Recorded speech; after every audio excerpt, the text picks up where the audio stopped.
bienvenidos. En primer lugar, gracias por la asistencia y el interés en este ciclo, en el que pretendemos abordar una cuestión tan disruptiva como lo es la relación humano-robot desde el punto de vista del amor.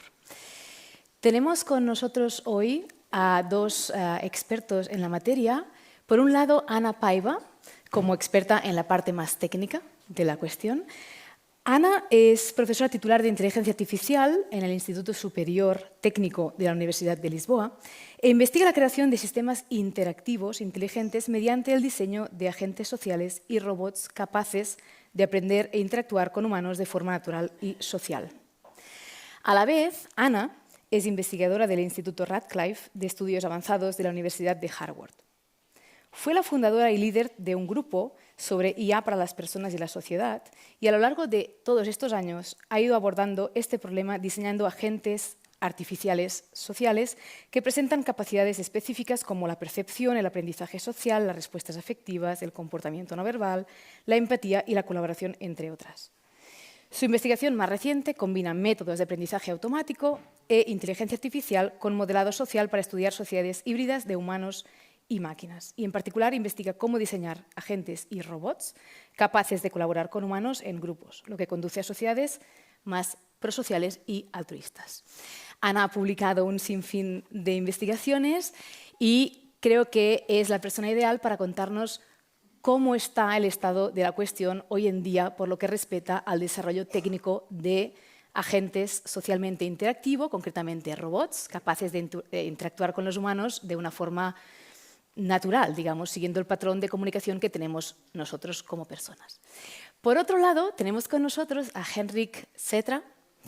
Henrik es profesor agregado del Departamento de Informática de la Universidad de Oslo, tiene un doctorado en filosofía política y cuenta con una amplia formación interdisciplinaria, a partir de la cual lo que pretende es enfocarse en la filosofía y la ética de la tecnología y concretamente de las tecnologías emergentes, que como saben es una rama muy reciente también dentro de lo que significa el pensamiento filosófico contemporáneo.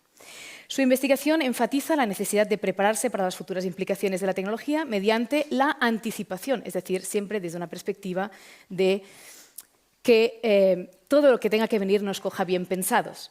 Y ha escrito extensamente sobre aspectos relacionados con las relaciones entre humanos y robots y los sistemas de inteligencia artificial cada vez más socialmente capaces. Estamos en un contexto ideal hoy para abordar esta temática que está en pleno desarrollo. Los avances en inteligencia artificial, concretamente en el campo de la robótica, han dado lugar a un nuevo campo emergente llamado robótica social, que tiene que ver con el desarrollo de robots capaces de interactuar con las personas siguiendo, como he dicho, los patrones de comunicación significativa, es decir, tanto verbal como no verbal, y que representan, evidentemente, o se ven como un gran recurso para actividades prácticas de tipo relacional, es decir, actividades como lo es el cuidado en el ámbito de la salud o la educación. Si bien es verdad que es un recurso muy prometedor, plantea cuestiones que hasta ahora no teníamos, porque están entrando a mediar tecnológicamente prácticas que es verdad que ya acogían tecnologías, pero hasta ahora no las acogían en su aspecto más nuclear, que es precisamente el de las relaciones interpersonales. Es por ello que hoy, con estos dos magníficos ponentes, intentaremos ahondar un poco más en, por un lado, el estado de la cuestión, cómo está, dónde estamos actualmente a nivel técnico, porque se habla mucho, pero difícilmente a veces sabemos qué es verdad y qué no. Y también, por otro lado, la parte más normativa o prescriptiva, es decir, dentro de ese estado de cosas y en previsión con lo que va a venir, qué es lo que deberíamos hacer y por qué. Sin más demora, doy la palabra a Ana Paiva. Muchas gracias. Gracias. Okay, I'm very sorry, but I can't speak in Spanish. I really am sorry. I would love to be able to talk in this beautiful language. My kids can speak Spanish, but I can't. So I'll try to speak slow, and hopefully the message that I want to tell you will come across. So this question of whether humans and robots can have relationships is something that I've been thinking of for many years. And I'll start with the story. the story of Louisa. She is in a home. Well, Louisa is a invented name. It's not a real person here. But she's in a home. She has dementia. She wouldn't interact with anyone in the home. She wouldn't talk to the carers. She wouldn't talk with the other people in the home. But one day, a seal, like that one, Paro, arrived to their home. That is a robot that became her friend. She started interacting, caressing it, and the robot replies in the very simple way by moving and making sounds. But only that gave this feeling of being together. And this interaction with Paro led Louisa to become more open and started talking to other people there and to her caregivers. So this is an invented story, but it's based on many, many real stories. This robot is out there helping patients with dementia. And there's cases, many cases, that show its positive impact. And we are in the world, and all of us know that we live in the world where we are more and more lonely. And this graphic, this is recent from the Eurostat, shows that we, in Europe, have more and more homes of one single person. Even a couple of days ago, there was on the news in Portugal the case of someone that died in her house, and for 2 years was not discovered. This is incredible. Okay? That is what people call the loneliness epidemic, because people are affected by this loneliness. They need social contact. And it's not an elderly problem. It's a problem for everyone. For teenagers, and have this case here, 17 to 21 of teenagers and young people reported feeling lonely. And what has happened in the last few years that most of you probably know? AI became part of our lives, especially one type of AI, which is generative AI. And with that came something called the artificial companions. And the artificial companions became really the social support for many people. Not so much robots, but ChatGPT. Who here uses ChatGPT? Some of you do, I'm sure. Okay? Right. So this is something that people do because they need a connection. Now, I'm going to show you, hold on, before I start. I'm going to show you a project that was done for the elderly, and it was a robot that used to play a card game. This was done 10 years ago, so it's pretty old, before ChatGPT. And it was what we call a social robot, and it was based on the way people interact with each other and play cards. And the card game that the robot plays is called Sueca. I don't know if you have one in Spain that is similar to this one. But it's 2x2, so it's a team game. And we created this robot that plays cards. And I can tell you that this game, for me, is very special because it's a game that the elderly play. And I used to play with my grandfather, so I really love to play this game. So we built this robot in order to interact socially with people around the table playing a game. So I'll show you the social robot. Who doesn't enjoy playing card games? Oh, ho, ho, ho. Playing this game is cool, okay. What if a robot could autonomously play a card game with you? This is our robot, one of our robots. Já cá estão todos. Eu sou o Emis e vou jogar à sueca convosco. So it's going to Human play players this use game. physical cards on a tangible touch table to simulate a real card game experience. This robot autonomously managed 2 tasks, playing the game competitively and socially interacting with other players. This robotic game player is competitive to its opponents and cooperative to its partner. In this case, the robot's partner is the participant in front of it, and the other 2 are its opponents. Estás com medo? Estou a tremer. Eu confio em ti. Obrigada. Confia, mas perder. Ainda não recolheste? É ansiado, quando quero. A jogar assim, ninguém nos para. Its emotional state is expressed through its posture and animations.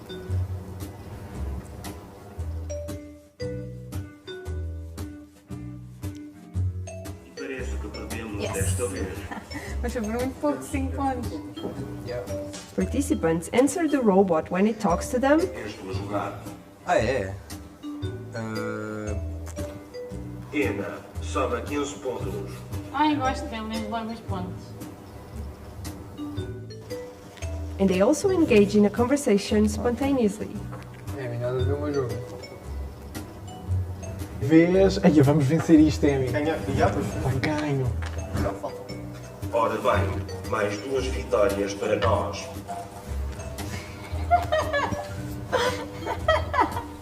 Eu vou sacar a pedra. Dominámos isto completamente. Gostei mesmo de jogar contigo, colega. Mas agora vou-me preparar para os próximos jogos. Adeus. Okay, so you can see this was 10 years ago. It's an old project, but you can see the impact it has, the interaction that you can get with one of these characters, and the fact that it's there with the body, the expressions, the eyes. It's very like a cartoon. In fact, it was designed to be like a cartoon, not to give this illusion that is a person, but yet it feels like there's someone there. And people respond to these robots, even though they're mechanical, in a very natural and humane way. This is another project that I'm going to show you a video, where 2 robots play a game with a user, and the 3 of them, they are a team, but one is kind of not very nice, and the other one is very nice, okay? And people respond to them, to the 2 of them differently. So you can see here, they play. O nosso álbum foi um fracasso. Não acredito! Como é que é possível? Está viciado. De facto, isto não correu bem. Que desgraça. Não é assim tão mal. Emissões muito negativo. A nossa banda fracassou. Oh, lindo, fico triste. Okay, you can see she responds differently to them. And you can see that there's this behavior that is different, that leads to different responses. So, now back to our question. Can we build human-robot relationships? Now, when you think about relationships, and I don't want to get into the ethics of relationships, but there's a degree of dependency between the two entities, cognitive, affective behavior, and there's also interaction over time, which I have to say our robots are not so good at doing. And also, these interactions are affected by what happened before when you have a relationship, even with the person that serves us coffee every day. We know, last week you gave me a coffee that was very, very hot, and you served with this cake. There's stories that go on to the current, that shape the relationship. And also, there's this knowledge and awareness of others. So I know I'm me. The robot should know he's himself. Well, if we wanted to build these relationships, we need to engineer, to program these behaviors in our robots. We need to make the robots able to understand us. So that's what we call social understanding, understanding us. We want to make them able to talk like the robots that I just showed, with gestures, gaze, and so on.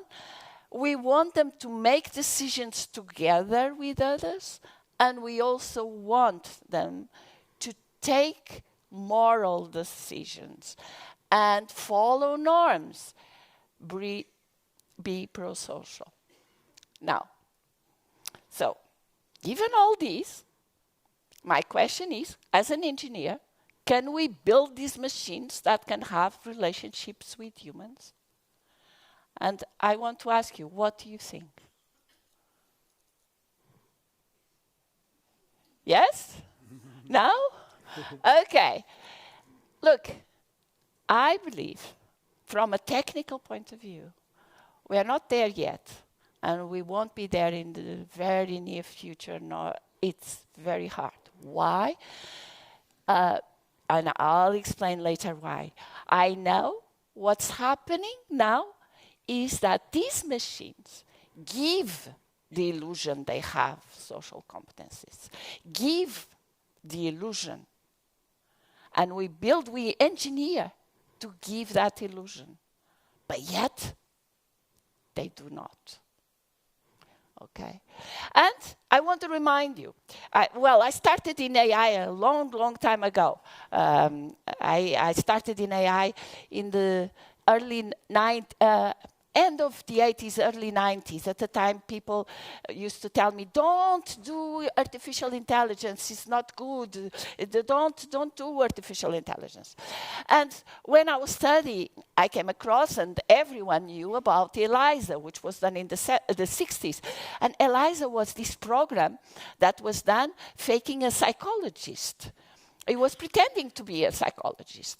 And people interacted with it, and they thought it was a psychologist, a psychotherapist, in fact. And then, of course it's not.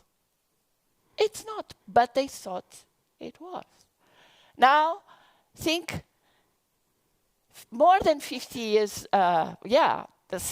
60, 70 years later, we have the large language models, which are what is the base of ChatGPT. And if you ask the same questions that we could ask to ELIZA, that was done in the 60s, the answers are a bit more polished and loads of details, but they're more or less the same, right? I think so. I've done it. And it's like, wow. How is that possible? Are these LLMs so sophisticated, but yet they lacking some things? And me, as an engineer, and this is bad, because I feel that we haven't achieved as much as people are saying we're achieved. So my concern is, why are these ChatGPT and other robots and so on not being able to establish relationships? And this is from a technical point of view. And I'll tell you, because they do not have the social intelligence. We're faking it, okay? They don't have a sense of self. They don't even know who they are. They don't exist. They're not in the physical world out there. They don't have, they model of themselves does not really exist. They don't have social perception. They understand everyone, but no one. They don't know who's who. I'm doing a project now with a podcast, and I have a robot and 3 people being interviewed, and the robot cannot distinguish who's who. So there's no social perception. It's difficult to do from an engineer point of view. There's no empathy, although I worked for many years in trying to think, oh, we need to have empathy. Our robots need to be more caring. Yet, we're not there yet. They have no social norms. They have no social responsibilities. But, and this is the problem, we and people interacting with them treats them as if they had. So we believe, the people that use, think they're establishing a relationship, but the reality is different. So I have a couple of questions. I'm going to finish soon. So do we really want to give this illusion of social competences?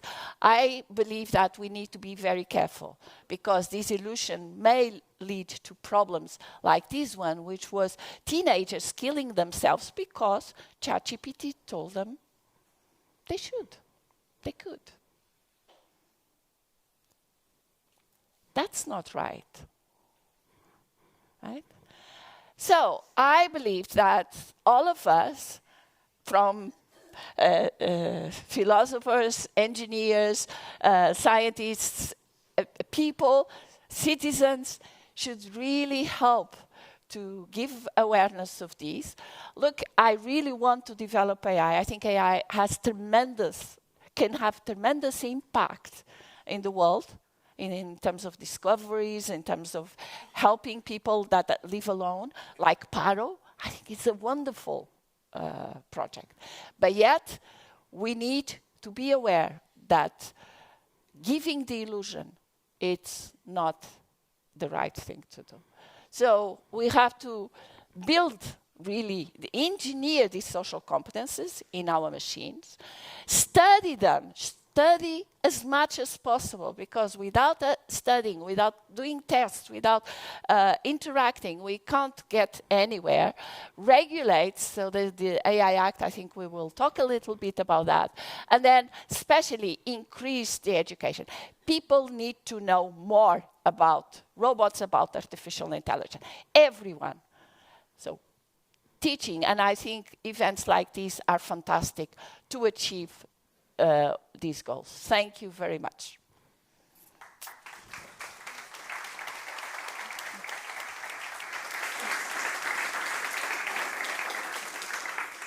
Thank you very much. Sorry. Gracias, Ana, por esta primera intervención desde una perspectiva más técnica, para también dar a conocer un poco el estado de la cuestión y dónde estamos en estos momentos, por lo que respecta a este nuevo campo de la robótica social.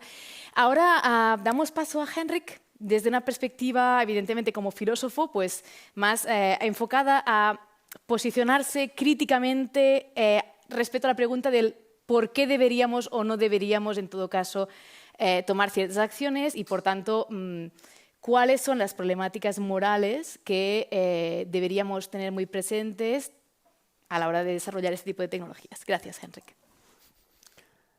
Thank you very much. I have somewhat of a presentation, and I'll be focusing more on the human side. Wonderful to be here. Thank you. And I can't speak Spanish either, so I'm sorry. It'll be more English. Hopefully it works well with the translation. I'll be focusing more on the human side, building on the kind of the other side of what you focus mostly on. But I think it goes well together. And I'll start focusing on what the title of this session is. It's, is love between robots and humans possible? It's an interesting question. Because first we can start with what is love. Relationships can be anything. It can be playing games, but love tends to kind of signify something a bit deeper, I would say, at least in Norwegian, English as well, I think. I love the mountains, for example. I love hiking. Some people love their cars. Some people love their computers. Some people love their handbags. People love very different things. But we do love our partners as well, kind of our human partners, the people we engage with. And we love our friends, our family, but also pets, for example. But perhaps also we feel that we have some sort of love for or liking for people on TV, for example, that we feel that we know, even if they don't know us at all. So love doesn't always have to be very reciprocal. It doesn't always have to be both ways from our perspective.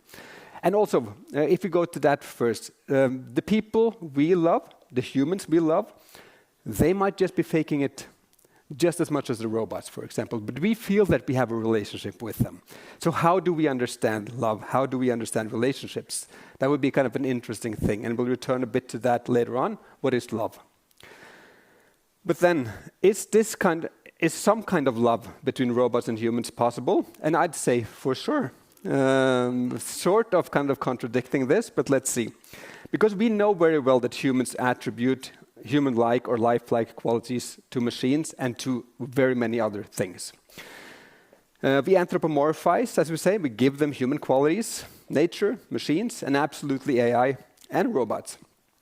Cleaning robots, vacuum robots, for example, people care for them, they like them, they feel bad for them when they die, don't work anymore, when they crash, when they don't work. People feel these sorts of things for very stupid machines, very simple machines, machines far away from the kind of socially capable machines that we have today. And we are increasingly also using these sorts of machines today to try to understand what we are as humans. We are increasingly using machines as mirrors to ourselves as well. And this is a long trend in AI, trying to build AI to mimic, to kind of try to replicate, try to understand what humans are, by trying to reproduce it, to recreate it, to kind of try to create what we are in machines. And through doing this, we have succeeded to a kind of a marvelous degree in terms of kind of language, communication, these sorts of things. But by doing so, we might also be kind of looking in some sort of strange mirrors, funhouse mirrors even, if we think that what these machines can do now is the kind of extent of what we are. But humans are radically social. We are extremely social and extremely interested in responding to other beings that want to interact with us socially. And that's very easily exploitable, incidentally or on purpose, by roboticists and everyone else that wants to kind of make a machine that we like interacting with. They trigger instinctual social mechanisms in us. For example, we know that very simple cues in a robot radically changes how we interact with them. There was a library in Finland that has a lot of robots. They take the books to the shelves and they put them back, for example. They do these sorts of things. But they had this experience of the customers in the library didn't like these robots. They disliked the robots. They were kind of getting in the way and they couldn't really navigate very well, and it was kind of, they didn't like the robots. And then they had this experiment where they put these googly eyes on the robot, these kind of fun, big eyes that kind of indicated where it would walk. It looked cute. It looked all these kinds of it looked much more human, much more lifelike. And all of a sudden, people's behavior towards this robot changed radically. The robot was exactly the same, apart from kind of mimicking some sort of kind of human gaze, some sort of human characteristics. But humans responded very, very radically different to this sort of robot, just from these small things. And in robotics, we do these things all the time, because humans, for example, when I look at something, other people tend to look at the same thing. They have this shared attention, for example. So when we build robots with eyes, even if they use sensors that don't require eyes at all, for example, we build eyes into them, and we can use that to encourage this sort of feeling of this being something social. And people respond to those sorts of things very, very strongly. So let's then say, if we take a couple of steps back then, and you kind of did me the kind of service of showing this already. Eliza, if we get back to the 60s, we had this. That she's already talked about.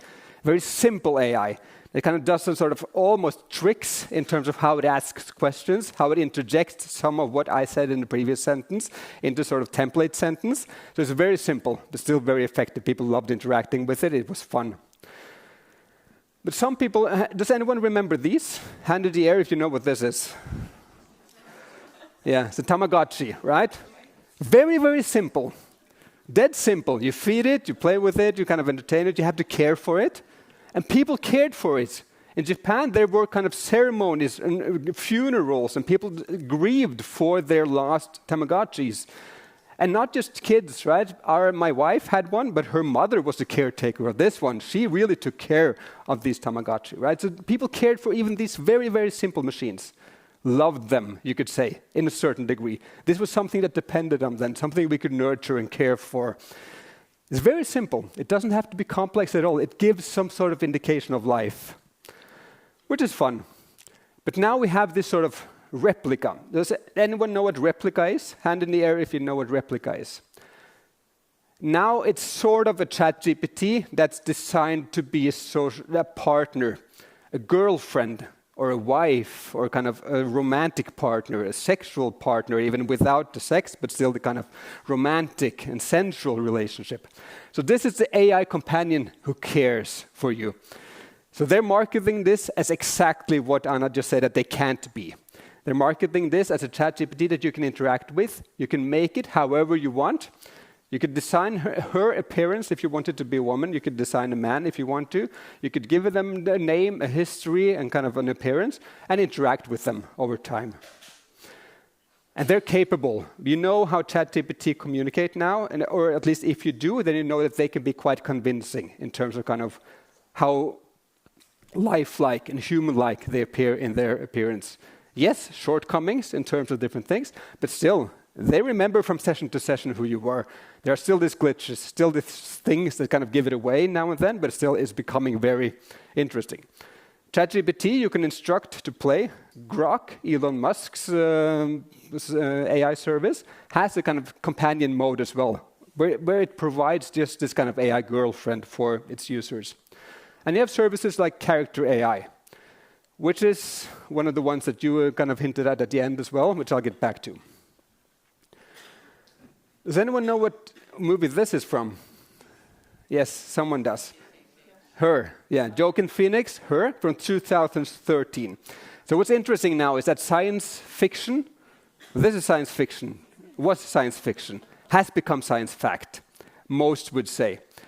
But because Her, kind of the system that he could interact with and fell in love with, wasn't too different from what we have today. You might be talking to ChatGPT by typing, but you don't have to. You could put it on your earphones, and you could put it in voice mode, and there's almost no lag. It's quite kind of convincing. It's quite lifelike. You can choose the voice, and you can go talk to this kind of AI companion, just as Joaquin Phoenix did in this movie a bit over 10 years ago. This is reality now. I have a small kid, so I stroll around with a stroller these days. And when I prepare for stuff now, I can do this kind of voice interaction with this chatbot while I do so, for example, without writing or typing or doing anything. It's very effective, very convincing. So this is where we are. This has become reality. And we also showed this, right? Because some systems are made as not just AI systems living in a computer or in your phone, but as embodied systems. And that's where the kind of title of this session is also kind of robots. Not bots, but robots. So Paro, a seal designed to be at institutions, very effective. It's been a lot of studies done that shows that this has a lot of good effects for people. And you have many different robots doing sort of similar things, but also other things. For kids with autism, for example, in schools, you have Now, the robot. Pepper, more of a customer service-like robot. Abo, the kind of robot dog for kids in homes. So there's many dogs or robots now designed to be kind of companions in home. But now we're also seeing this. But now we're also seeing a lot of money going into making humanoid robots. Cutting-edge humanoid robots made on kind of deep neural networks, the kind of machine learning paradigms that we've seen from ChatGPT. This is from 1X, a Norwegian company, now moved to Silicon Valley, who has the goal of kind of putting a robot into everyone's home. They want every one of us to have a robot at home. One that talks with us, does our dishes, helps us, cleans, and does everything a human partner would do. Or a caretaker, or a slave if you want to kind of be mean to it, right? So this is where we are, but we also have companies that make love robots. Robots that are designed to be romantic and sexual partners. The technology is still not perfect by any means. But if you envision the near future of technology like ChatGPT, that's just even better. With the cutting-edge robotics that we see today and that we will likely have in the future, we are coming into a territory where people will have quite lifelike robots at home. They are socially capable and capable of fulfilling a lot of purposes at home, including sexual and romantic purposes. These are being designed and sold already. So we're getting there. That kind of people are very interested in kind of making money off and profiting off nurturing the love between humans and robots. So I would say, yes, we can. Depending on how we define love, we can have love between robots and machines. Many people fall in love with, to a certain degree, or like interacting with or form relationships with their AI systems or robots already. So in theory, yes, we can. Even if it's one-sided, even if it's not reciprocal. People feel that they have a meaningful relationship with it. And that might be enough. Maybe not. Maybe we define it as something else. But that would be the first thing. Then I'll say that love depends on what we say what love is. And we'll say that we can, depending on how we kind of define what love is again. But if we see then, yes, robots and humans can have meaningful relationships. But should they? And that would be the next question I would add to the title of the session, maybe. Not just is it possible, but is it desirable? Do we want it? Mark Zuckerberg, for example, thinks it's very desirable because he thinks every one of us has, for example, room for, in our hearts or minds, 15 friends. But the average American only has 3. So he says our chatbots can fill the rest. Our chatbots can be your friends, or lovers, or romantic partners. We can make you not lonely. We can make sure that everyone that's lonely in their homes are not lonely anymore, either by AI bots or by robots, for example. People are seriously saying this, that we should do this. And you hit at the loneliness epidemic already, and it's serious. And the elderly, for example, experience limited social contact, might benefit from having a robot friend, even partner, involuntary single, and involuntary celibate. You hinted at both of those as well. You might find good reasons from a both individual health perspective, but also societal perspective, to kind of see if we can find some way to address the things that lead people to be lonely, even if they don't want to. They want to find a partner, but they can't. But should technology be the thing we kind of put in there to fix this? Or should we see what sort of society has we built in which people can't find meaningful human connection, which might be the thing that they really need, would be my position. But let's see. If it's jump a bit, this is for the elderly. If we get to why should we perhaps be a bit cautious then? Why should we perhaps not want robots that give the impression of being social or nurture deep and romantic relationships? I would say I'll go through some of the points that I think is important now, and we can discuss them later. First, I think deception and manipulation is quite central here. Even if elderly people with dementia feel that the paro is a good thing for them, we might still say that it's wrong for us to do something if they don't understand what they're interacting with. There was this news story in Norway where they had paro with this old person with dementia. He was petting it. It was really really happy, right? Really enjoying petting this robot seal. And the reporter asked, "But what do you think about the fact that it's a machine?" And he said, "No, this is not a machine. Don't you say that this is a machine. This is a world animal," he said. "This is an animal." And he kind of held it closer and cared for it, right? He thought that this was a living being. Is that okay? Are we fooling people? Are we deceiving people? Are we manipulating people? If we say that these people that don't really understand the difference between a machine and a living thing, we can just give them a machine and that's good? At least we should ask this question, right? When should we? Why should we? Perhaps not always. It goes to this sort of dignity and decency and respect for people. I think it's relevant to ask kind of, do we have a right to have humans care for us? Do we have a right to be treated with dignity, even if we become sick and don't no longer understand the kind of what we're interacting with? is it okay for us just to give these people some technology that makes them happy when we're actually deceiving them? Maybe. These are difficult questions. I'm not saying that we should never do it, but it's difficult and it's ethically problematic to fool people. Should we do it with kids, for example?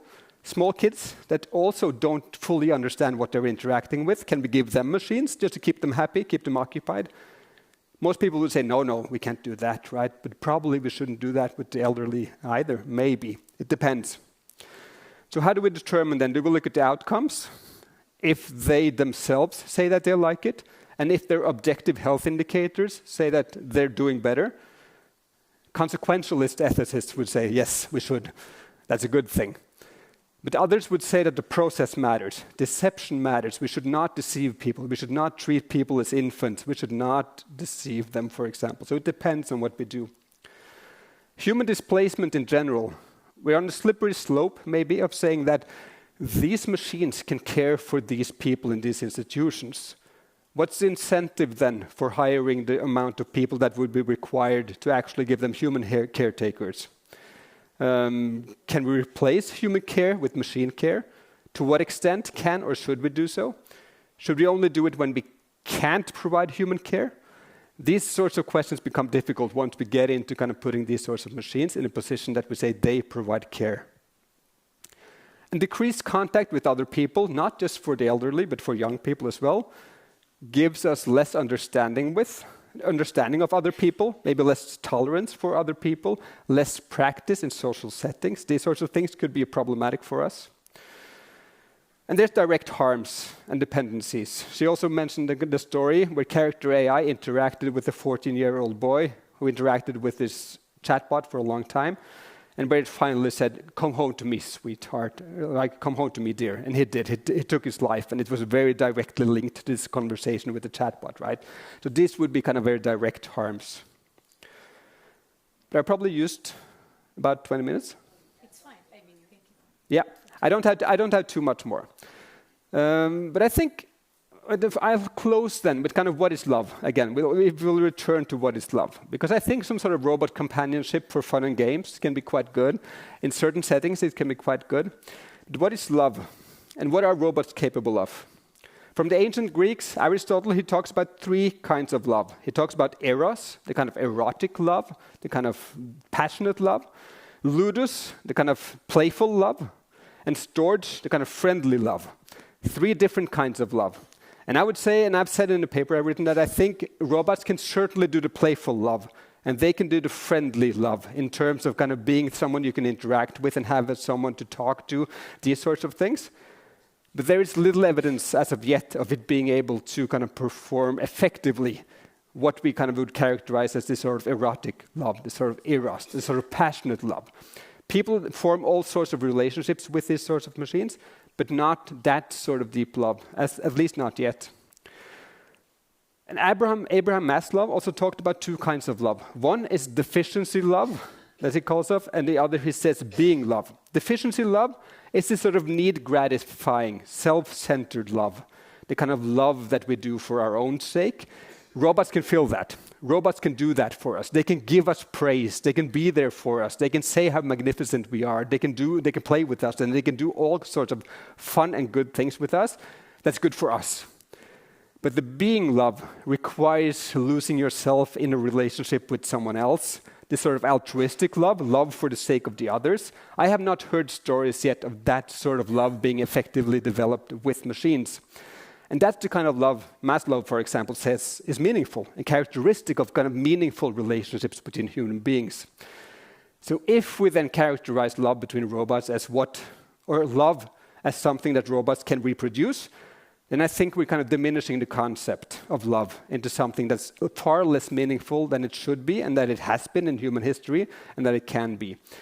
So let's not redefine it to something that machines can do, I would say. And let's not also kind of reduce humans into something that's reproducible in machines. We are more than the AI systems that we have today can be, even if they're very performative. They're good at performing. But love is kind of, or being a friend is more than just doing what a friend does. Being a lover is more than just doing what a lover does. It is about reciprocity. It is about some sort of thing that's going on inside the other entity as well, I would say. Whereas other ethicists would disagree. But let's stop there. Yeah, thank you. Gracias. Thank you, Henrik.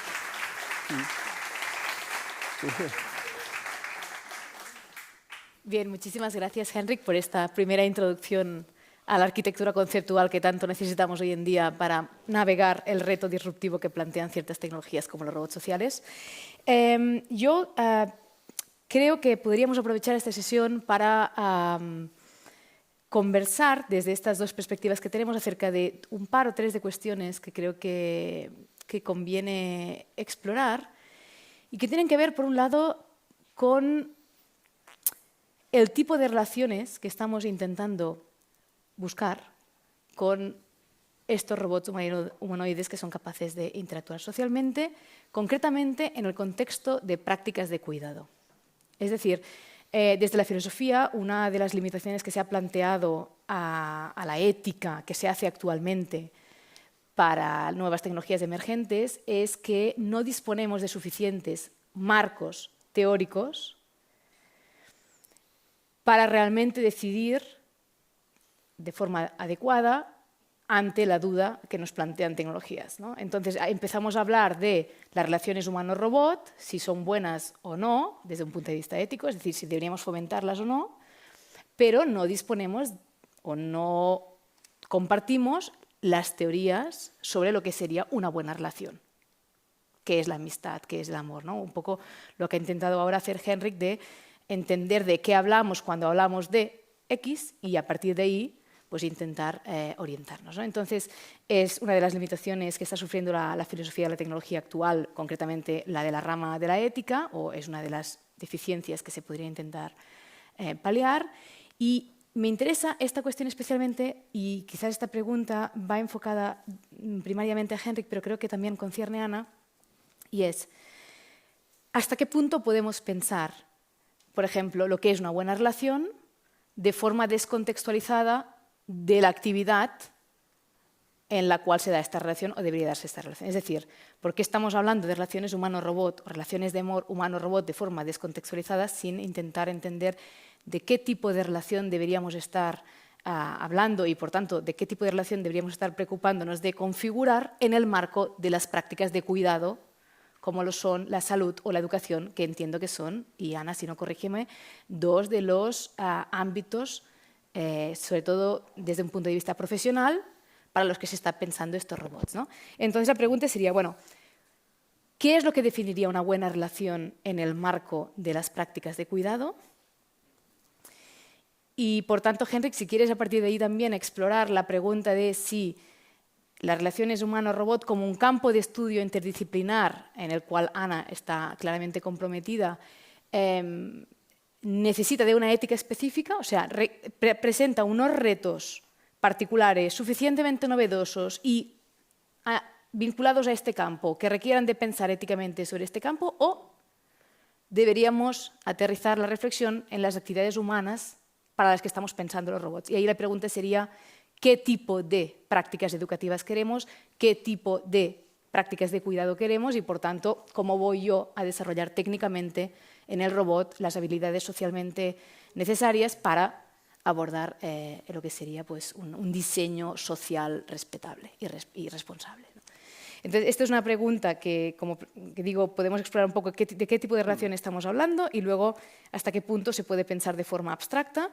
Y para Ana también, perdonad porque la lanzo así y luego la recogemos, Ana estaba un poco sorprendida de que bueno, las personas desarrollan, ¿no?, afección por la máquina.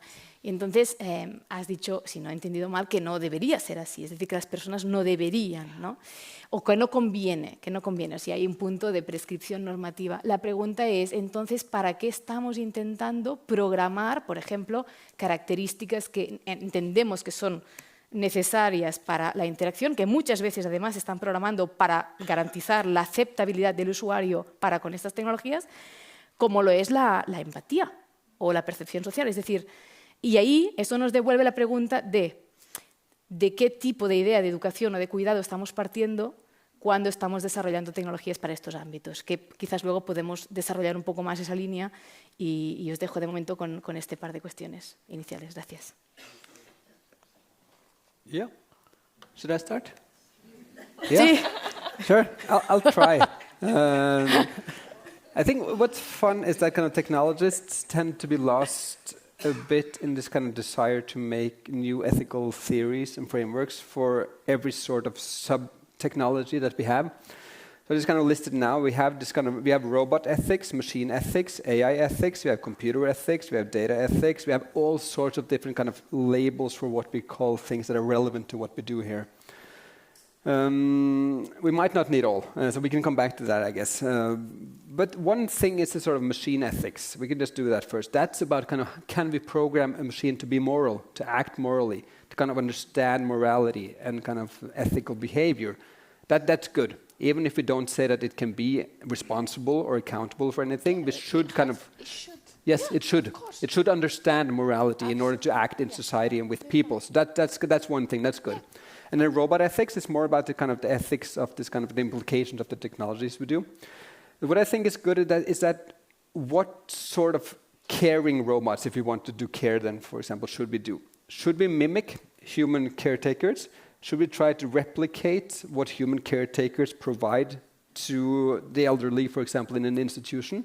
Or should we provide something completely novel that the technology can do and excel at, as a sort of hybrid system with humans caring for or providing something for these beings? I think, for me, that's the most interesting approach. Care ethics, for example, says a lot about nursing ethics, and care ethics says a lot about what sort of relationships we should have between a caretaker and the one being cared for. But I don't think our goal should be to kind of produce robot nurses or robot caretakers that exactly replicate what a good human relationship should be. I think we should kind of be very clear that these are something different, this is something different, and it should serve a different purpose, and it should be very clear what it should do and what it shouldn't do. And we must strive, and I know this is an economic and pragmatic question always, right? Because there is a shortage of people in these institutions. There is what people sort of talk about is a sort of elderly wave and a kind of a lack of young people working there, so we need to replace humans.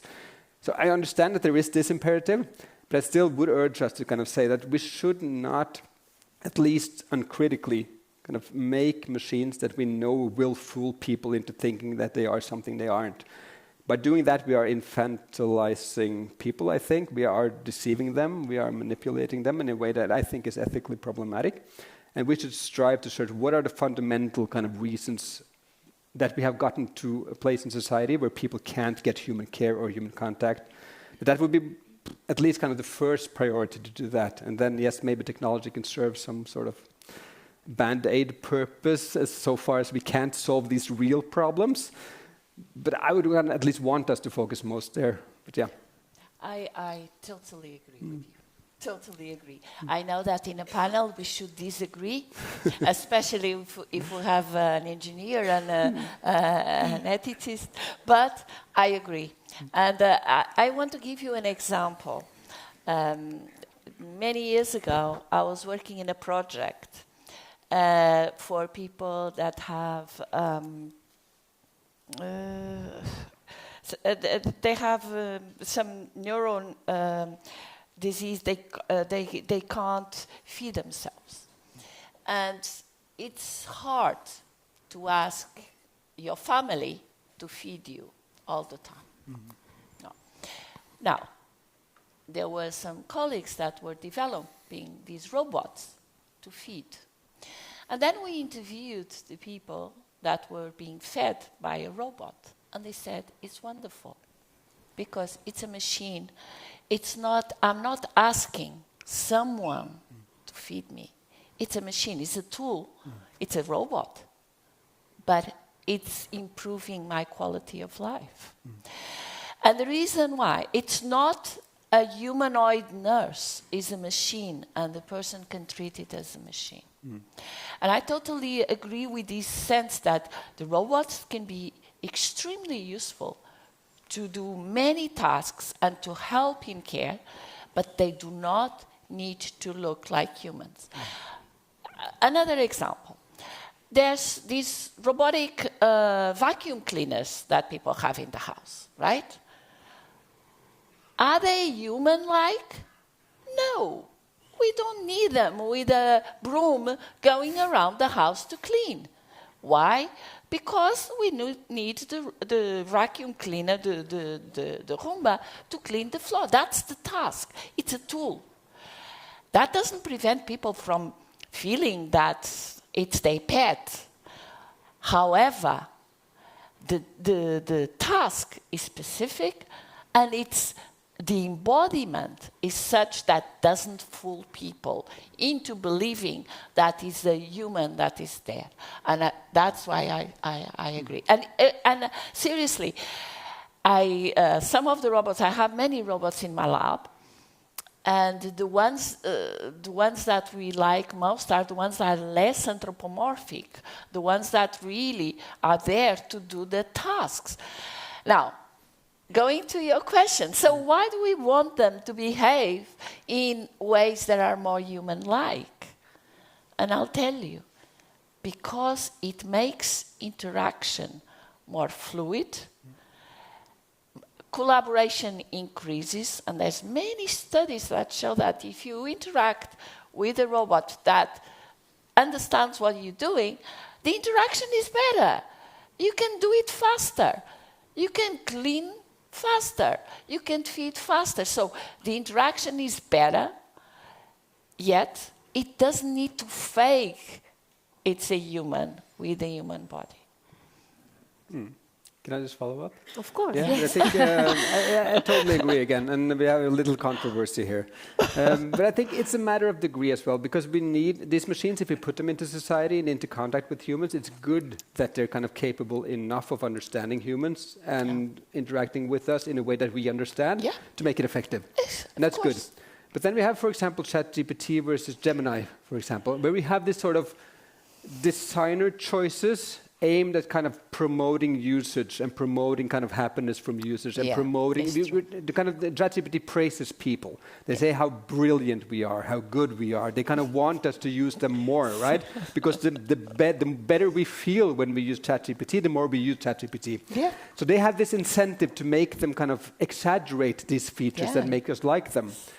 But then they released Model 4, GPT-5, after having 4.0, and people were really upset because they liked 4.0 so much because it had a personality. They liked it, right? So they went back to this personality. But Gemini, for example, Google, they went a different direction and said, we're making it much more to the point, much more factual, much less kind of interested in kind of doing this kind of conversations around the topics and praising you. So there's a ton of design choices related to how much we either encourage or promote unnecessary anthropomorphism in order to prevent the sort of relationships that we're talking about here. So that's a kind of design choice, and that's something I think we should regulate, because they won't regulate that themselves. Yeah. They have an incentive to kind of make them as kind of fun to interact with and interesting and deeply kind of relatable as they can. Yep. So someone else has to say that that's not allowed. Yeah. Yeah. In fact, just recently, a few days ago, there was this Claude Anthropic, one of the companies that has large language models. The one they have is Claude, launched the Constitution, which is the deciding the personality of the ChatGPT. And I'll tell you, of Claude in this case, I'll tell you. I used to interact with the father or the previous versions before ChatGPT. OpenAI, I had an account. I used to interact with it, and it was interesting to interact. And then there was this jump to ChatGPT, and that jump occurred because the model was trained with humans to reinforce what humans want. So it became something that tells you what you want to hear. And therefore you want to interact more because it's nice to you. It's this personality of being always agreeing, even when it's completely wrong. Say, oh, you're absolutely right. But this is a lie. Oh, you're absolutely right. This is a lie. It's always telling you that you're the best. And people interact with it because of that.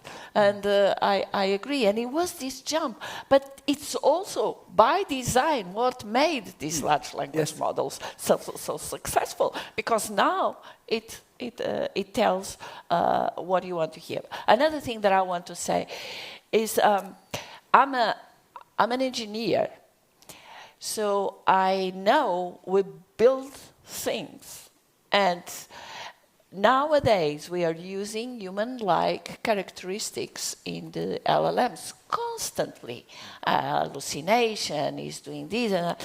And I feel like it's not really a human characteristic because these large language models, what they do is that you give them a question, a prompt, and it generates text. That's it. But because it's been trained with everything that has been said in the world ever on the web, it's amazing because it can predict the text that comes next. And we attribute to it this sense of knowing, the sense of understanding, the sense of everything. It's our attributions that is there. The reality is that it's a machine, it's a tool, it's built, it's engineered. Like our robots, it's engineered. Okay.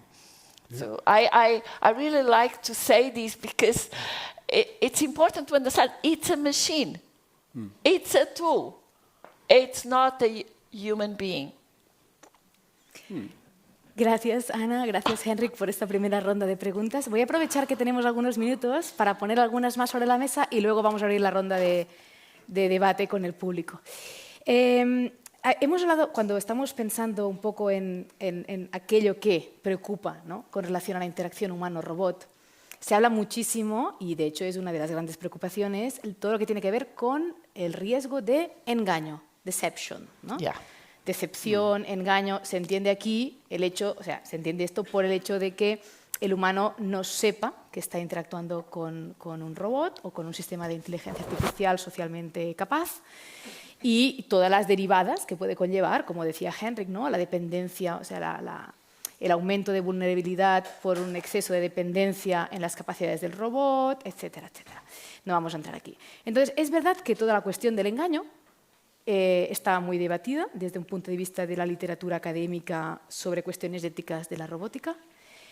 Y también es cierto que, si bien la robótica, y más concretamente la robótica social, no es todavía un objeto específico de atención normativa en las regulaciones actuales que tenemos una AI Act, una ley de IA, que lo que viene es a regular los sistemas de inteligencia artificial y por defecto los robots caen dentro de esta regulación por el hecho de compartir las características relevantes, ¿no? O sea, tener inteligencia artificial, o sea, tener un sistema de inteligencia artificial, digamos que sí que se consideran, pero no constituyen un objeto de atención propiamente regulado, ¿no? Pero en cambio, sí que, por la parte que los concierne, se habla en la ley de inteligencia artificial, se habla de las problemáticas de la interacción humano-sistema artificial socialmente capaz. Sí que se habla de esto como uno de los grandes problemas y entonces se cataloga. Sabéis que la Unión Europea lo que ha hecho es una propuesta ética por riesgos, es decir, lo que hacen es catalogar los sistemas de IA según el tipo de riesgo que conllevan. Y a partir de ahí se derivan unas normativas o unas recomendaciones u otras, ¿no?, o obligaciones legales. Entonces, preocupa a nivel de interacción, preocupa mucho todo lo que tiene que ver con que haya un objetivo de manipulación del usuario. Y entonces lo que se prescribe ante esto es transparencia, que el usuario siempre sepa que está interactuando con un sistema de inteligencia artificial, ¿no? Entonces, digamos que esta parte queda más o menos recogida y mi pregunta es, ¿estamos dejando fuera otros riesgos de la interacción humano-robot que tienen que ver con la dimensión estructural de estas relaciones humano-robot, es decir, no tanto en la interacción interpersonal, digámoslo así, ¿no? La diádica del humano con ese objeto de inteligencia artificial, sino todo lo que tiene que ver con la reconfiguración de relaciones de poder, apertura de nuevas manifestaciones de libertad entendida como una interferencia, etcétera. Es decir, hasta qué punto vosotros que estáis trabajando en estos temas, desde un punto de vista normativo, pero también más técnico, creéis que quedan cuestiones fuera de la atención ética. Y luego, vinculado a eso, quizás más para Henrik, la pregunta de, has hecho mención de la ética del cuidado como un marco que nos puede ayudar a navegar un poco el tipo de relaciones que queremos construir. ¿Estamos también partiendo de una idea de cuidado empobrecida por cuanto estamos volviendo a romantizar las relaciones de cuidado y dejando de lado esa parte más política que costó tanto dentro del pensamiento occidental reivindicar, desde la filosofía política feminista concretamente? ¿Hasta qué punto esa última fase de lo que cuando Joan Tronto, ¿no?, identificó como las diferentes fases que implica cualquier proceso o práctica de cuidado? Hay unas que tienen que ver muchísimo con la detección de una necesidad, la articulación de una respuesta ante esta necesidad, la tarea física de dar respuesta a esta necesidad, y ahí es donde entran los robots, en la tarea de dar de comer, ayudar a vestir. Fijaos que la robótica social de este tipo está intentando articular una respuesta a esa fase del cuidado, pero la fase que tiene que ver con que esa respuesta y articulación de las necesidades de cuidado esté alineada con unos principios y valores democráticos concretos y una sociedad justa, ¿está quedando fuera? Me quedo con estas dos preguntas. Gracias. Do you want to start? Oh. All right, I can. Yeah. Yeah, go ahead. Yeah, I can start with the first one, I think, kind of AI Act. I'm not an expert in that. I can say I'm not a kind of legal scholar. But there is this kind of stipulation about manipulative AI systems there, which is fun in the sense that it's almost impossible to kind of legislate and kind of determine what is manipulative or not. We know that from kind of marketing, we know that from nudging, kind of the nudging literature from way back, kind of it's nudging, manipulation. Yeah. If you arrange people's choices in a certain way, for example, are you manipulating them?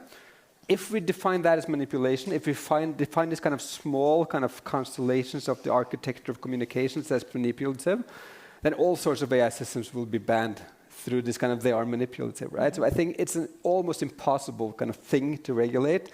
I like the kind of the sentiment of saying that we want to ban manipulative AI systems, but I think it's inevitable to have systems that I would define as manipulative. Yeah. So I think there's a problem there. I just want to add, we wouldn't have social networks, right? Yeah. No possible, because they manipulate. Yes. I think it's hard to find the definition of manipulation that wouldn't encompass those sorts of things. But the AI Act is good in saying that you can't put all sorts of AI systems on kids, for example, or in workplaces, or to kind of other vulnerable groups. You can't use it to kind of manipulate the population at large or control them. Those sorts of things are good. And I think it should be seen as a kind of one of several frameworks. So we have the kind of the Digital Services Act, and you have these other acts. You have the GDPR, which I didn't touch upon before, but that's also very relevant here, because when you make a robot that interacts with and builds a relationship with someone, that gives someone else a lot of power over that person. Yeah. It gives them a lot of data, a ton of data, very kind of sensitive data that they will then collect in order to kind of foster and promote and kind of carry on these sorts of relationships. They have the power to change these machines. They can update them. Suddenly they're acting differently. And there are all these kinds of stories. People fell in love with their replica, and then it was updated, and it changed its personality. Suddenly it rejected them, and they were really kind of sad. They were really kind of hurt by what happened, right? And they can just say that we won't support this bot anymore. It's down now. We're kind of discontinuing this bot now. That's also my wife, someone would say then, right? So we have all these sorts of problems related to this. But you have GDPR, for example, then. There kind of you have data security and have all those sorts of questions that also kind of go on the side of AI Act. So I don't think the AI Act is particularly effective at regulating kind of deeply relational-oriented robots. But I think there might be other kind of product safety and liability standards and regulations that can do better in terms of kind of preventing some harms. Yeah, yeah. Shall I add two things here? The first one is that the body matters.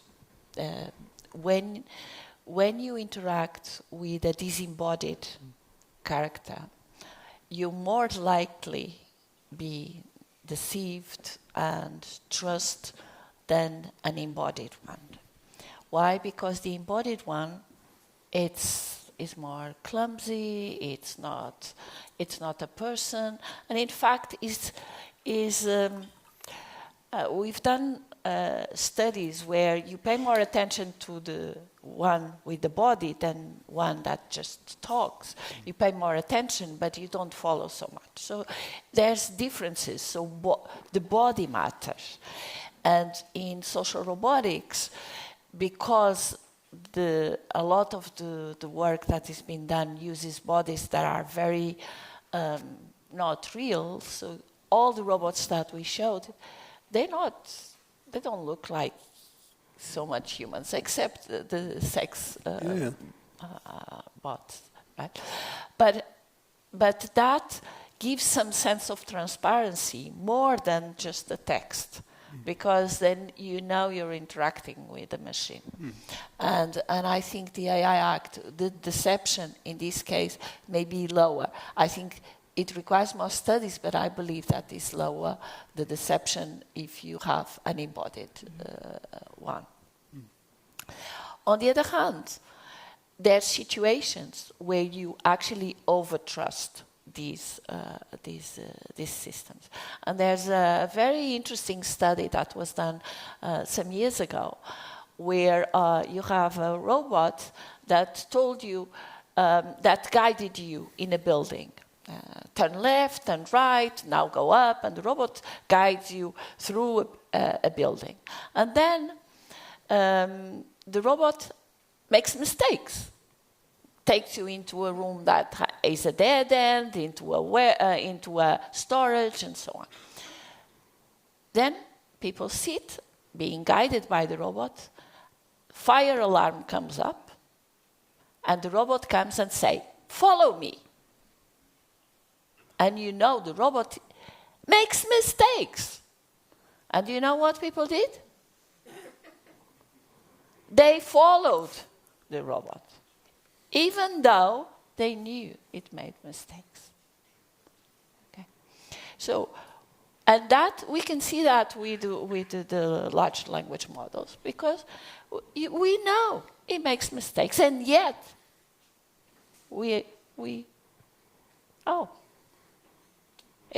that's the truth. No.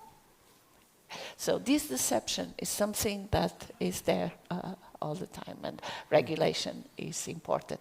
And the AI Act needs to probably take into account these relationships more than it's there in the future.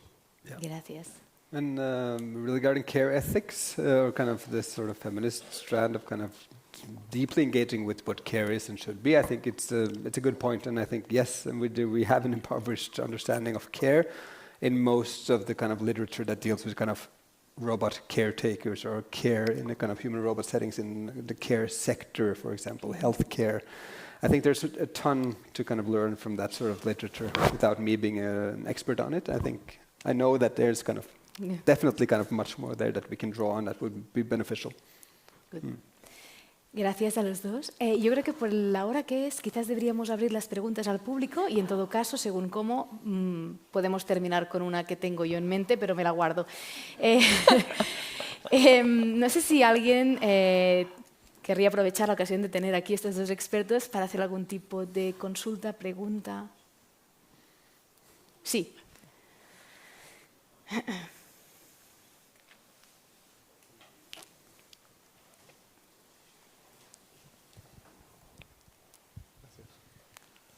Buenas tardes.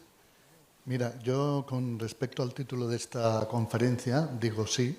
Yo soy usuario de tecnología desde muy joven y adoro mis dispositivos hasta el punto que los cuido, pues si se rompen me cuesta cambiarlo, aunque se me haga viejo mi ordenador, lo tengo reliquia, ¿no? Y tengo uno nuevo, pero los quiero. Entonces, claro, tenemos que diferenciar varios tipos de robots. En una fábrica de automóviles hay infinidad de robots que nadie ama, porque tienen una tarea de soldar, de hacer, de tal, que nadie valora. La rumba, yo tampoco la amo porque limpia tal y no interactúas, pero cuando pasas a interactuar, por ejemplo, yo ChatGPT lo utilizo más técnico para hacerle consultas de, no sé, de seguridad social, de estatutos, de leyes, y con Gemini hablo más y me entretengo, ¿no? Hablo a veces en el coche, le digo, oye, ¿qué tal tiempo? Bueno, hablamos así, ¿no? Mira, la pregunta, yo vi una película en Netflix, que no recuerdo el título, que abordaba este tema, ¿no? Era un futuro próximo, no muy lejano, no era futurista de coches que vuelan y todo esto, era un futuro como la actualidad, pero más adelante.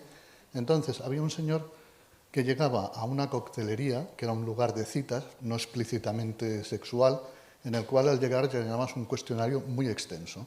Definías caracteres físicos, definías tipo de personalidad, si te gustaba el arte, si tal, si cual, ¿no? Y al cabo de un rato te plantaban delante un robot humanoide, bueno, humano, totalmente humano, como tú habías pedido, y el tema de la película es que acababa el hombre enamorándose del robot hasta el punto que dejaba la familia, con familia, con hijos y tal, y luego lo bueno es que iba a poner una queja al lugar, como decía, oye, me habéis hecho una cosa que me has hecho cambiar, me has arruinado la vida, tal, ¿no? Entonces, claro, mi pregunta es, hoy en día, con el Big Data, con todo un grupo de datos relacionados, esto por lo que comentaba antes, ¿no? De decir, con una cantidad de datos adecuados, los nuevos procesadores cuánticos, porque esto avanza cada vez muchísimo más rápido, no podemos llegar a generar, o no lo veis vosotros factible, de llegar a un punto, ya no de confundir, porque esto es muy inestable respecto a movimientos y todo esto, ¿no? Pero de llegar a un punto que sea... Claro, yo entiendo, no hay que perder el norte. Yo entiendo que una persona adulta, ¿no? Pues tienes que saber, yo hablo con Gemini, me divierto, hablo con ChatGPT, soy más serio. Pero, no sé, ¿no creéis que con la nueva tecnología, estos procesadores avanzados, un Big Data adecuado a este tipo de tal, porque solo estamos hablando de cuidadores, ¿no? Pero, no sé, la relación social yo la veo a la vuelta de la esquina. Ya está, gracias. Henrik, Anna, do you want to answer directly or should I gather some questions? What do you prefer? Either way, it's fine with me. Okay. Then maybe vamos a hacer lo siguiente. Si alguien más tiene alguna pregunta, la recogemos y entonces ya ellos que respondan como mejor les parezca.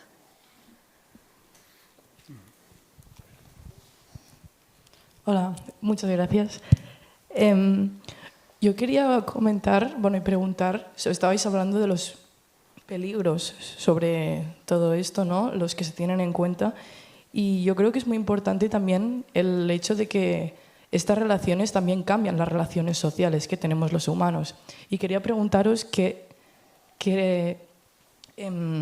implicaciones sociales creéis que tiene esto, ya que nuestras expectativas cambian, ¿no? Como hemos dicho, Ana, tú ahora decías, ¿no?, que al final están programados para gustarnos, para que nos complazcan.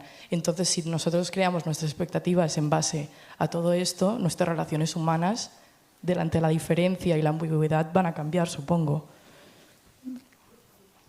Muchas gracias.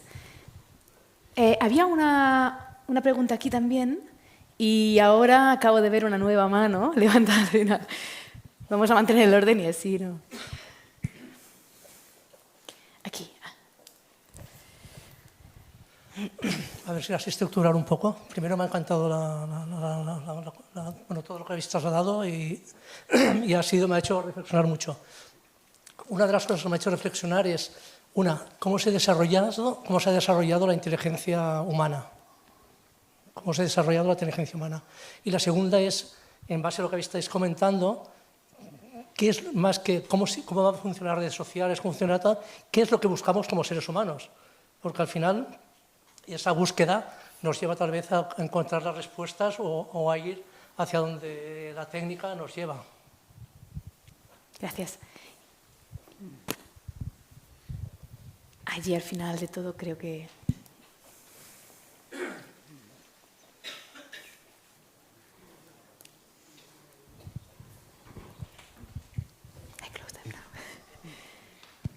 Muy buenas tardes, un gusto saludarle a la audiencia, al público en general y a estos. Quería hacer un comentario. En Japón podemos ver que he escuchado o anécdotas o noticias que hay personas que ya se casaron con un robot. Entonces, en competencia mundial, la inteligencia está avanzando unos pasos agigantados. O sea, de lo que se habla hoy, no se hubiera pensado 20 años atrás. Creo que nadie. Y creo que les quiero comentar algo muy importante. Los celulares son parte de nuestra vida. No estamos haciendo robot. O sea, lo que quiero dar a entender es que ya estamos siendo como una especie de androides automatizados. Creo que la inteligencia artificial o la robótica ya es parte de nuestras vidas. Incluso creo que se llama Daisy cuando se le haga unas preguntas. ¿Cómo se llama tú? Perdón. Sí. Tenemos mucha participación de inteligencia artificial o de robots que no nos damos cuenta que es parte de nuestra vida. Un ejemplo, nuestros celulares es parte integral de nuestras vidas. Entonces, creo que lo que más tengo solo es como unas preguntas o algo muy bonito de compartir. Si ya estamos mucho con el celular o con otros aparatos o con Netflix, entonces, ¿qué somos nosotros de aquí a unos años? O sea, la inteligencia artificial, ¿dónde va a avanzar? O sea, nosotros como humanos o estamos dejando toda la inteligencia artificial y nosotros nos estamos quedando atrás. Y podría ser algo preocupante si ahora la inteligencia artificial tenga emociones humanas, que eso sería increíble. O sea, los humanos nos caracterizamos por un detalle, que nosotros tenemos autoconciencia de nuestra existencia. Y esta pregunta es muy buena. ¿Qué pasa si la inteligencia artificial llega a tener esa autoconciencia? Vale, muchísimas gracias. Sí. Vamos a dejar a los ponentes que reflexionen un poco sobre las 4 preguntas que se han formulado. A mí me gustaría añadir una, lo siento porque estoy acaparando, pero sí que me gustaría añadir una que creo que puede ser relevante porque nos encontramos en un momento social en el que se pide que ingeniería y filosofía, entendida como la disciplina que se preocupa por la parte práctica de la vida humana, es decir, dar razones para la acción, un poco en la línea de lo que decían aquí de tener un proyecto tener un proyecto como ser humano que explique que somos agentes narrativos y no sencillamente actores. Entonces, la pregunta es, ¿de qué métodos disponemos hoy en día para garantizar que hay una integración de la reflexión y la consideración ética en el desarrollo tecnológico? Ha habido algunas propuestas bastante incipientes, pero me interesa si desde vuestras posiciones actuales, que evidentemente implican pues, un desarrollo en el laboratorio, y me consta que Henrik está trabajando en un departamento de informática como filósofo, ¿qué métodos tenemos o qué tipo de prácticas estamos articulando para garantizar que toda esa reflexión ética se está integrando en el diseño tecnológico actual? Muchas gracias. Y con eso sí que ya, cuando terminéis, os dejo libres para ir a cenar. Gracias.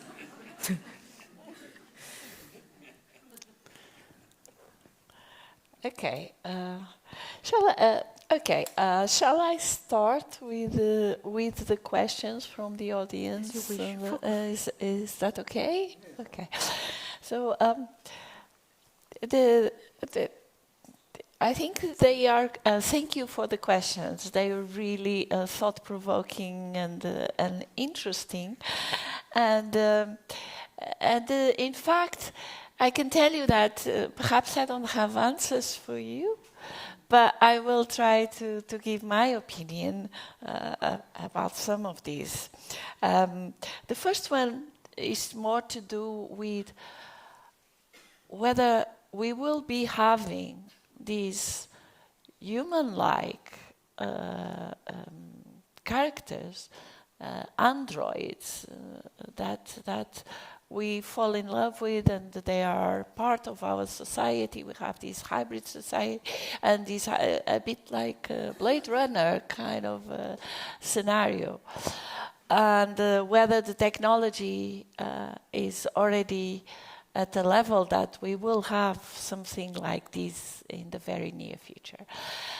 I can tell you from my experience is that it's very hard.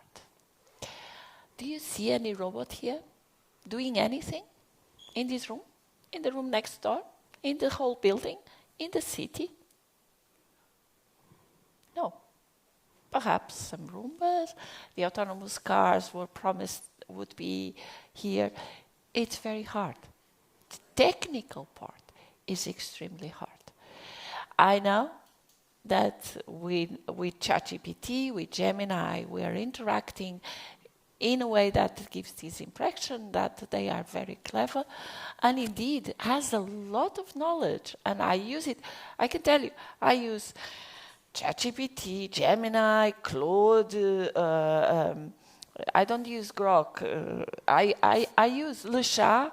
I use and compare them and so on all the time. But are we having really these? Are we going to get these humans like in science fiction? I cannot predict, but I would say I don't think I will be alive to see that. That's my I think it's hard.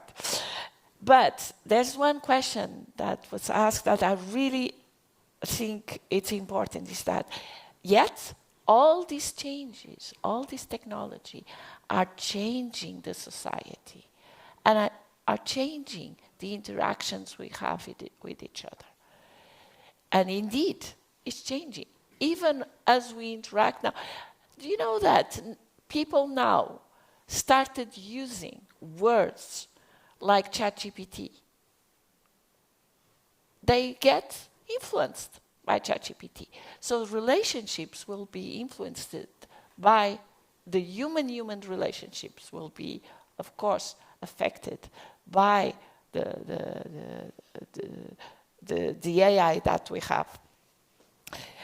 On the other hand, I like to, when I talk about AI, I usually tell the story from the history, from the beginnings, from 1952, when Alan Turing wrote this paper talking about the imitation machine. It's a brilliant paper. It's a philosophy paper in 50, right? It's 1950.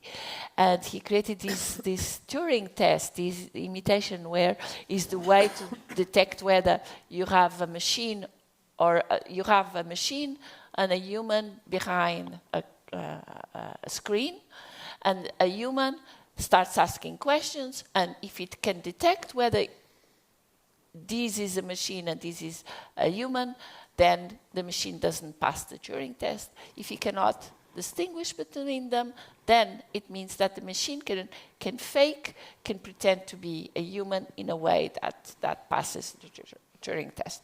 But from then, the AI area that was initiated in the 50s was based on the notion of intelligence, of human intelligence.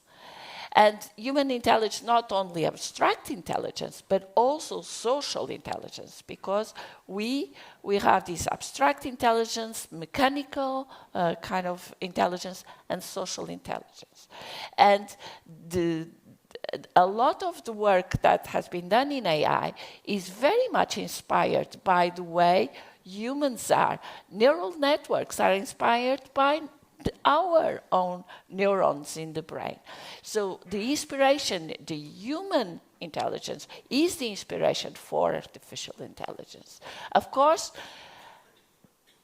we have to build that intelligence in a machine, in a silicon thing, not in an organic like we are, but it's inspired by human intelligence. I think the fourth question is more to do with whether we humans will be lacking behind. And I'm not sure.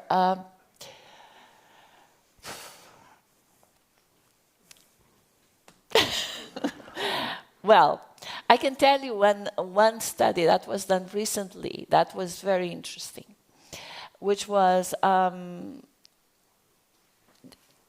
people were given, students were given a test to do, an essay to write an essay. And a group of these students were asked to write the essay with the help of ChatGPT. The other group was wrote the essay with just Google normally. And the other one wrote just by themselves. Okay?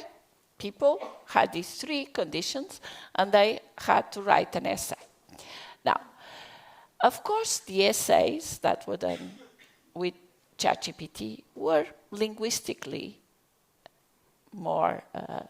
better, more polished. But what happened was that later on, people were asked to remember what was written, and the ones that wrote by themselves, they could remember.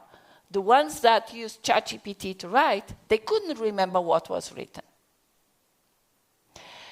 So, are we making people less aware or capable of doing things just because now they have this fantastic tool to help them write? It's a question, and we need to consider that. But it's a question that even, I think, Socrates, he thought that books were bad, right? That we couldn't learn so well because books weren't a good thing. Learning had to be said. So, I don't know. We will change. Humans will change. And these tools may lead us to not be able to do certain things so well, but to do others better. And I'll stop now because otherwise I can be here for hours talking. Gracias, Ana. Henrik, no sé si quieres apuntar algo más. Yo creo que tenemos un margen pequeño de 2, 3 minutos, 4. No sé. Yeah. Yeah, I can try a bit. I think the first one is interesting. I said we won't have kind of science fiction robots that are fully convincing, but I think we will have increasingly more convincing chatbots, and we could have holograms, and we could have different varieties, different sorts of embodiments, and make them very attractive social partners, at least for those who don't have anyone else, but for everyone that think it's fun to interact with some sort of funny kind of personality, even if they remain kind of fully dumb, don't understand anything, don't have anything intrinsically human in them. I think we will see kind of increasingly convincing social partners and robots. Even if we might not get to the kind of fully humanoid robots that convince us. That's a different thing, I think. So I think we could get some of them. Yes. But later on, for example, he has this girlfriend that's a hologram, for example. That we can get, I think. Yeah. So you get those sorts of things that I think will be increasingly attractive for us. Because now there are all these barriers. They don't remember well enough. And they do these kind of slight things that kind of tip us off to the fact that they're not really human. So all these kind of studies on humans trying relationships with replica, for example, they break quite quickly, even if they are attractive for a while. Expectations change. Yes, they do. We change. One of my articles is called Loving Robots, Changing Love, which is just about this thing. When we start loving robots, we get no pushback, no pressure, all praise, all kind of smooth sailing, super love, as David Levy calls it. Yeah. That makes us really bad at handling people, because people are really kind of difficult to deal with. People are quarrelsome and troublesome, and they do silly things, and they are problematic. And that requires practice. And when the AI gives us everything we want, it's increasingly hard to deal with people, and that is a problem, I think. So, yes, and I think also in other things. Married robots, yes, some do. In Japan, it's a very different perspective on what is morally valuable, what is kind of life or not. Everything is sort of. But if we had people kind of marrying their sex dolls and different sorts of things before robots as well, so this has been a thing for a while. But I do think what you said, what I call cognitive atrophy, is really important, I think. When we stop reading, because we get a long text and say, oh, this is a long text. Adobe says to me, do you want help reading it? And if we do that, we become less good at reading texts. If we don't analyze the text and kind of try to get out what's central in it, what's the essentials in it, we get worse at doing that. And when we don't even write up kind of what we want to write later on, we get worse at that as well. And I think that's different from, for example, not being able to do head calculations or manual calculations anymore. I think calculation and thinking and writing is something quite different. So I'm more troubled with the fact that we're not really we're becoming worse and worse at doing the things that I think is really central for us as kind of democratic citizens, and even just people in general. The ability to read and engage with complex arguments. We just put it all to ChatGPT, and it's easy. But it requires practice for people to do that effectively, I think. So I think that's a huge problem. What methods do we have? In universities, we have a lot of ethics. But if you see kind of where all this kind of this breakthrough in AI came from, for example, all of them worked at Google, pretty much. They could do stuff that you can't do in universities. And they do stuff you can't do in your universities. And then they build stuff that you could never do in universities and that we could never do in Europe. So I think there's definitely kind of many places in society that has good guidelines and kind of restrictions for what you can do. But that's not Silicon Valley. They do whatever they please right now, and we don't really stop them. And the big problem for me, the final thing would be that I'm really, really sad that the EU is now so scared of falling behind that they did this digital omnibus as well. Because I think the Digital Services Act, the AI Act, the Digital Markets Act, all these things are really, really, really good and important things. But now the EU is so scared of falling behind Silicon Valley and the US that they scaled back all these protections that we are really talking about as the only serious attempt at dealing with the ethical issues of technology today. So I'm really sad that the EU is kind of actually pulling back on these things that are so hard-won and so important. So that would be kind of my closing thing. Thank you, gracias. Bien, pues con esto creo que podemos dar por finalizada esta sesión de debate. Muchísimas gracias de nuevo por la asistencia y el interés.